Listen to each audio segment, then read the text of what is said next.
Tu prends ton café ou ton thé, viens avec moi, on va discuter. Quand j'ai commencé à guérir de ma blessure de l'abandon, je me suis retrouvée face à un énorme obstacle. Et j'ai voulu comprendre qu'est-ce qui était en train de me bloquer. Et au début, j'ai cherché des réponses à l'extérieur parce que c'est souvent le réflexe qu'on a, c'est de trouver le motif ailleurs qu'en nous-mêmes. Dans mon parcours spirituel, j'ai appris à aller vraiment à l'intérieur de moi pour trouver les réponses et comprendre mon fonctionnement interne pour retrouver un équilibre entre mon esprit, ma conscience, mon âme et aussi mon corps parce que tout est lié. Je me suis retrouvée dans cette nouvelle escale où j'ai été rencontrer une partie de moi assez importante que j'avais beaucoup fui, ça a été mon ego. Dans mes recherches, je comprends qu'il y a 5 grosses blessures: la blessure de l'abandon, la blessure de l'humiliation, la blessure du rejet, la blessure de la trahison et la blessure de l'injustice. Quand dans un parcours de vie on se retrouve en fait avec ces multiples blessures, ben l'ego il est mal, il saigne. Et si je devais le décrire un petit peu, quand je l'ai rencontré, ça a été comme un grand monstre. Il cherche à ce moment-là à vraiment prendre le contrôle et à surtout le garder. Et qu'à chaque fois que j'avançais vers les guérisons de mes différentes blessures, il y avait en fait cette petite voix qui me disait oui, tu vas guérir, mais on va te reblesser. Et ce sont des vrais questionnements qui arrivent quand on entre dans ce parcours, c'est de savoir quand on a guéri, comment faire pour ne plus être blessé, comment faire pour ne pas réouvrir une blessure et comment être sûr que celle-ci elle soit cicatrisée. Et c'est là que ma foi, elle m'a guidée. Parce que, comme je l'ai parfois dit, avoir la foi, c'est avoir cette confiance, de savoir qu'on est en train d'avancer, qu'on est en train de guérir et qu'on est guidé, qu'on est protégé. Et mon ego en tout cas a été au début vraiment comme et je le redis, comme un monstre qui essayait en fait de garder le contrôle, de m'effrayer à chaque fois que j'étais en train de guérir, pour me dissuader, me dire que ça va échouer, on va ressouffrir, que je n'ai pas avancé, que je n'ai pas guéri profondément. Il y a tout un tas d'émotions en fait à ce moment-là qui me traversent. Parce que, comme je le disais dans une de mes vidéos, mais reconnaître qu'on a été blessé, reconnaître qu'on nous a fait du mal, souvent ça amène beaucoup d'émotions et la colère. La colère et la tristesse. Et ce mélange, quand il commence à se manifester, c'est vrai que l'ego il s'en nourrit énormément, parce que c'est son moteur, parce que c'est à travers toutes ces émotions qui gardent en fait le contrôle. C'est pour ça que c'est important de ne pas fuir ses émotions, de ne pas fuir sa colère, de ne pas fuir sa tristesse. Et aller guérir son ego, pouvoir l'affronter, le regarder, c'est comme un bras de fer avec soi-même. Avec la partie la plus sombre de soi-même. La partie qu'on refuse parfois de montrer aux autres, la partie qu'on refuse soi-même d'accepter.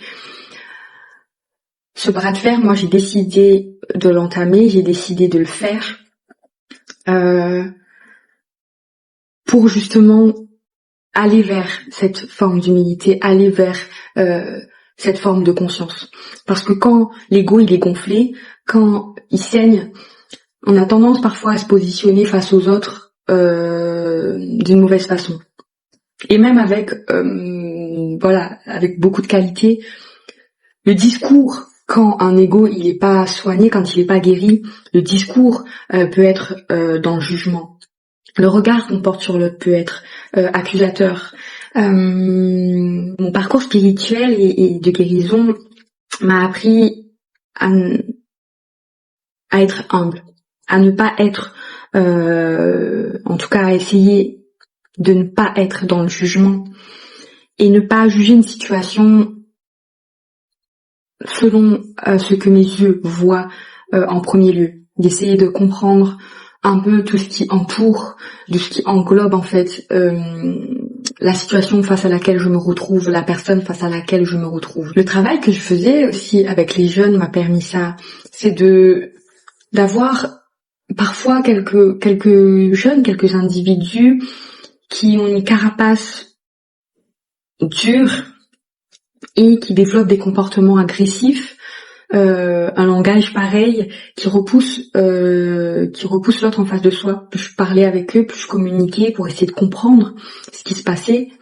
Je découvrais chez eux des situations de vie, des souffrances extrêmes qu'ils avaient vécues, où je me posais vraiment la question de comment ils font, comment ils sont encore debout, comment ils sont encore souriants, comment ils se sont réveillés même, tellement ce qu'ils vivaient parfois était atroce, et tellement ils avaient des souffrances intérieures que même des adultes ont du mal en fait à surmonter, à supporter.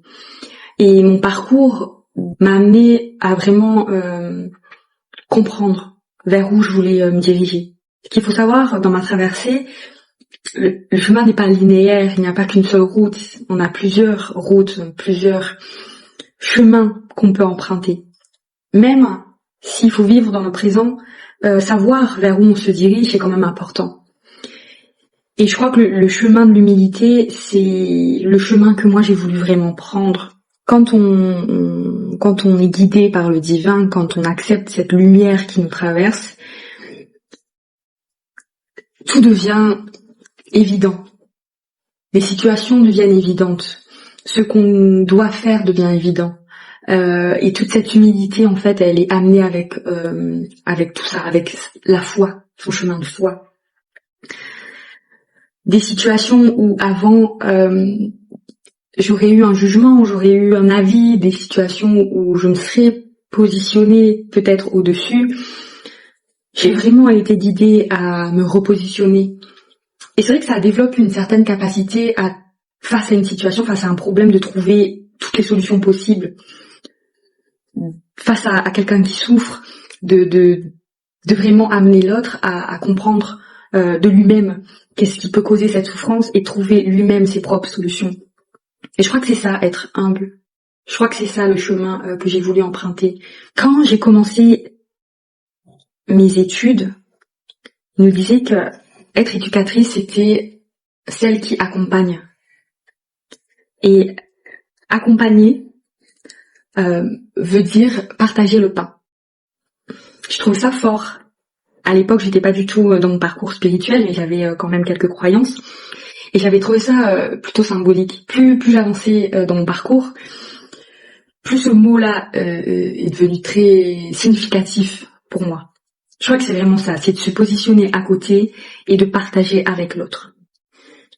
Et j'ai lu que l'humilité, c'était d'accepter en fait la place que Dieu nous avait donnée.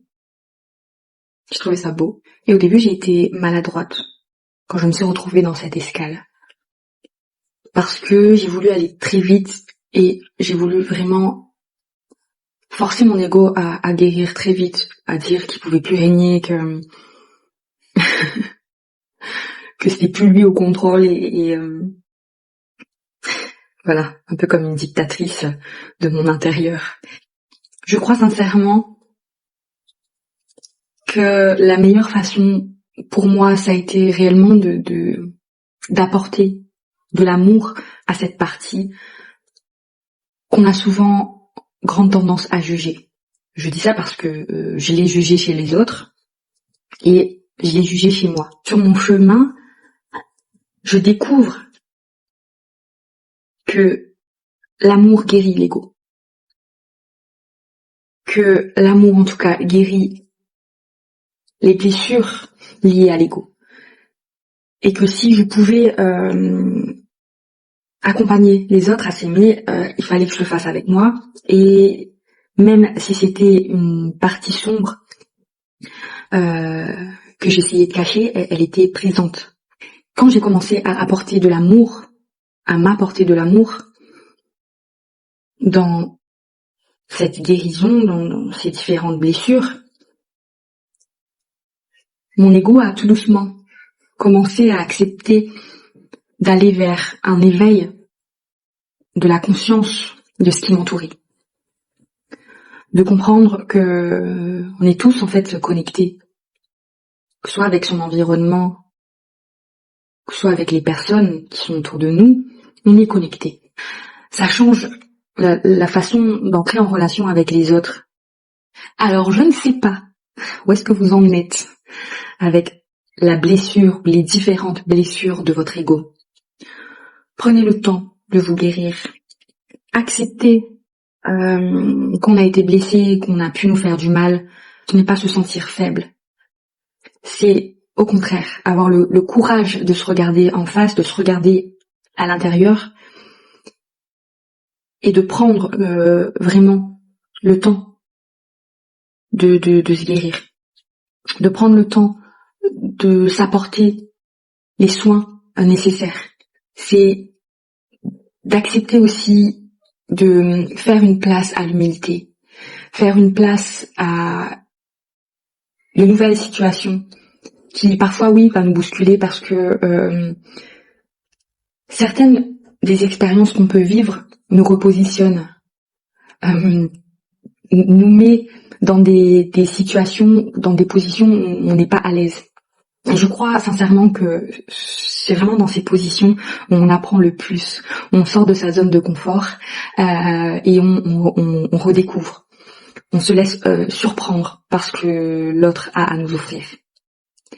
Et quand on a un ego qui est blessé, qui n'est pas guéri, ça laisse parfois beaucoup de place à une mauvaise interprétation de ce que l'autre peut nous apporter.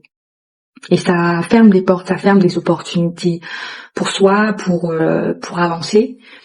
C'est important de pouvoir faire un petit point, un petit bilan sur où est-ce qu'on en est en fait avec son ego et ses blessures.